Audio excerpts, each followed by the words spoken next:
Bella, una joven de 16 años en Manchester, murió brevemente tras un accidente y volvió con visiones de relojes derretidos, un Trump encadenado y un mensaje urgente: el 21 de septiembre, algo cruzará el umbral. No fue un sueño, fue una advertencia. Suscríbete para más historias que remueven el alma.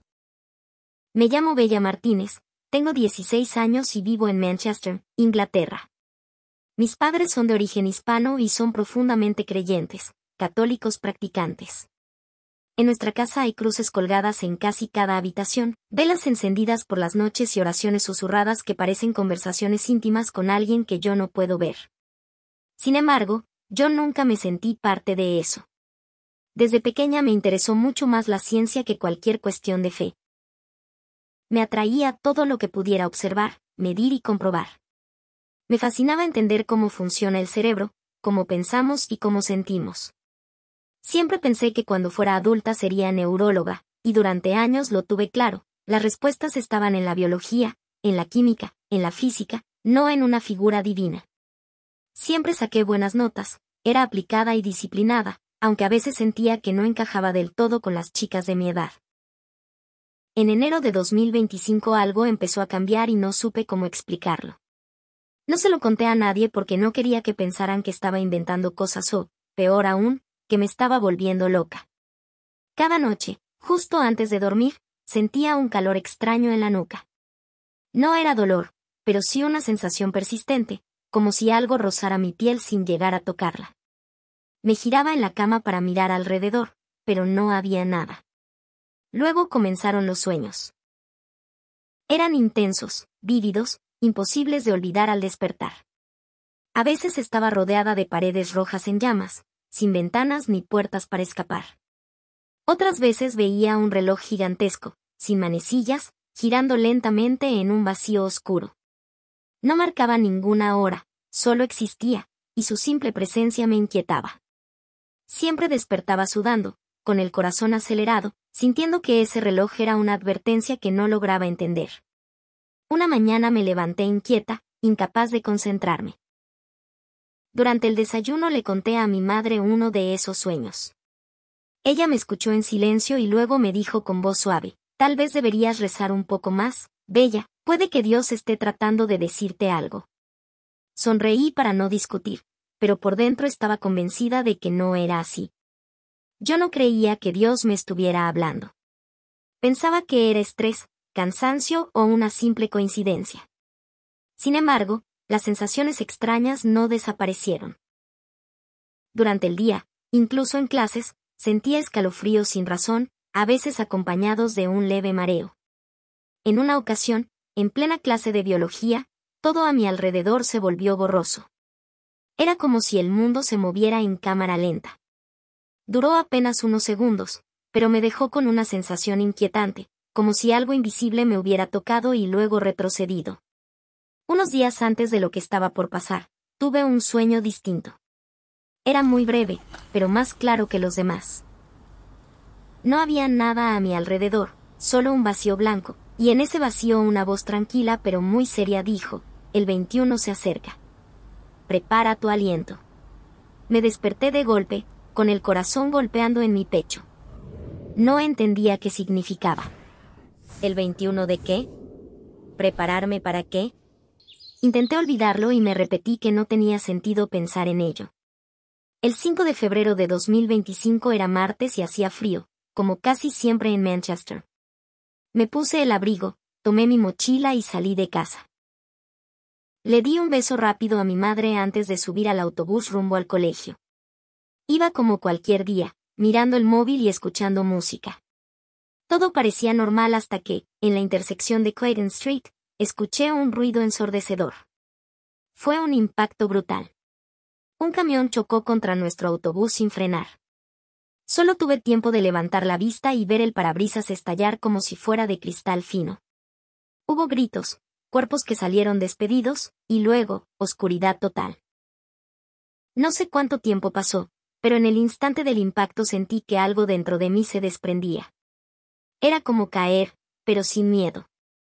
La caída se detuvo de golpe y me encontré en un silencio absoluto. Vi mi propio cuerpo, atrapado entre dos asientos. Tenía el rostro cubierto de sangre, los brazos colgando sin fuerza. Era extraño, porque sabía que ese cuerpo era mío, pero no sentía dolor ni pánico. Flotaba por encima, como si me hubiera convertido en una burbuja de conciencia. Sin previo aviso, algo me succionó. No era hacia abajo, sino hacia arriba, como si atravesara un túnel invisible invertido. A mi alrededor todo era borroso, y aunque no veía paredes, sentía una energía envolviéndome. La espiral terminó y abrí los ojos, o lo que fuera que tuviera allí. Me encontré en un lugar imposible de describir con palabras normales. Era un desierto, pero no como los que había visto en documentales. Piedras enormes flotaban en el aire, suspendidas como si desafiaran la gravedad. El cielo parecía líquido, como si mezclaran agua con luz, moviéndose en ondulaciones lentas. Y el silencio era tan profundo que dolía. A lo lejos, unas siluetas sin rostro caminaban lentamente. No proyectaban sombras, y cada vez que uno de sus pies tocaba el suelo, aparecían letras de fuego que se desvanecían en segundos. No podía leerlas, pero sabía que eran importantes. Avancé flotando y encontré una sala circular, sin paredes y suspendida sobre un vacío que parecía no tener fin. En el centro estaba Donald Trump, sentado y encadenado. Las cadenas brillaban como metal al rojo vivo. Vestía un traje blanco, pero parecía chamuscado, como si hubiera pasado por un incendio. Sus ojos estaban cerrados, y detrás de él flotaban decenas de relojes cuyas agujas se derretían lentamente como cera, enfermas de tiempo. Fue entonces cuando una luz descendió suavemente. No tenía un origen visible, no era un sol ni una lámpara. Era conciencia pura. Y esa presencia me habló, no con palabras, sino directamente a mi mente: esto no es la muerte, es un borrado. El 21 de septiembre de 2025, un rey de la tierra perderá sus derechos sobre los vivos. Quise responder, pero no podía mover la boca. Aún así, en mi mente lancé la pregunta: ¿por qué él es un castigo? La luz respondió con la misma calma intensa: no es más que un peón. El verdadero peligro es el eco de sus decisiones, el eco que la humanidad dejó crecer. En ese instante todo se transformó en una secuencia de visiones, como si una película sin pantalla me rodeara por todas partes. Vi un incendio que devoraba una ciudad entera, un desierto en el que los pájaros caían del cielo sin emitir sonido alguno, niños corriendo desesperados huyendo de un mar negro y espeso como petróleo, una mesa de vidrio roto alrededor de la cual se sentaban líderes de todo el mundo, mirándose unos a otros sin pronunciar palabra, con los ojos vacíos, y luego una sombra colosal descendiendo lentamente desde el cielo, deteniéndose justo en el borde del Reino Unido, como si algo nos protegiera. O esperara. La última imagen fue la más perturbadora: miles de rostros borrosos, desapareciendo uno tras otro, como si jamás hubieran existido. Y entonces, Donald Trump abrió los ojos por primera vez. Me miró directamente y, sin mover los labios, dijo: no es el final. Es mi reemplazo. El impacto de esas palabras me atravesó antes de que sintiera un cambio brusco, como caer en un abismo de aire ardiente. No grité con mi voz, pero mi cuerpo sí lo hizo, y entonces, de repente, estaba de vuelta. Abrí los ojos en una habitación de hospital, cegada por luces demasiado blancas y atormentada por el pitido agudo de las máquinas. No podía moverme. Mi madre lloraba junto a mí mientras un médico repetía que era un milagro que estuviera viva. Yo no entendía aún que lo que había experimentado no era un sueño ni una alucinación.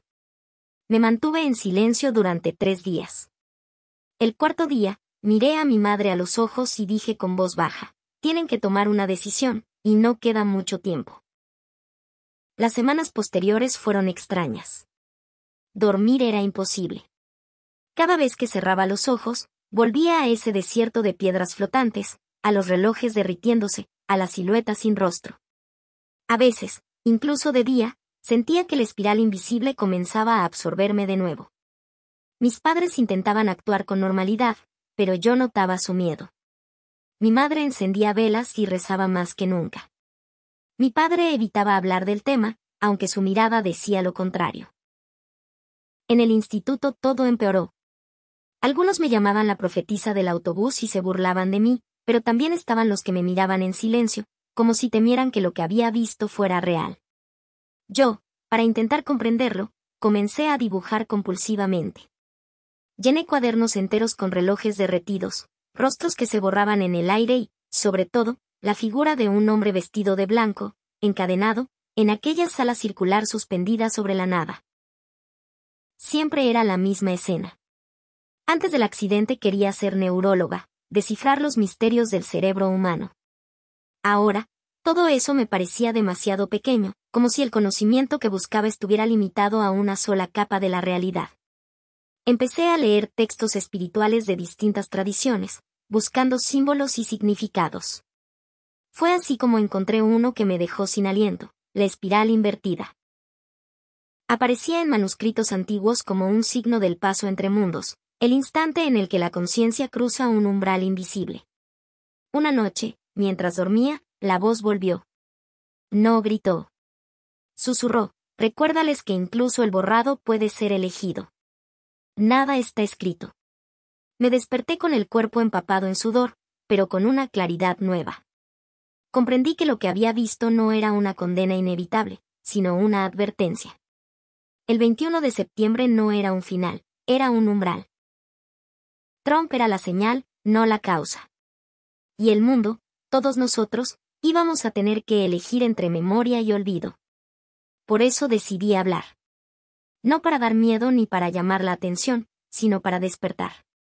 Porque lo que se acerca no lo cruzaremos solos, o lo atravesamos juntos o nos perderemos uno por uno, borrados como los rostros que vi desaparecer en ese lugar sin tiempo. Yo no sé si el 21 de septiembre cambiará la historia, pero sé que para mí, ese día ya está grabado como el momento en que el reloj invisible empezó a correr, y que mi voz, por pequeña que sea, debe decirlo antes de que la última aguja se derrita. Esta historia nos recuerda que, incluso en los momentos más oscuros, hay una luz de esperanza y propósito que todos podemos encontrar. Vive cada día con amor, compartiendo bondad e inspirando a otros. Si este relato tocó tu corazón, suscríbete al canal, activa la campanita y comparte este video para llevar este mensaje a más personas. Déjanos en los comentarios cómo te inspiró esta historia. Nos vemos en la próxima, con más relatos que transforman vidas.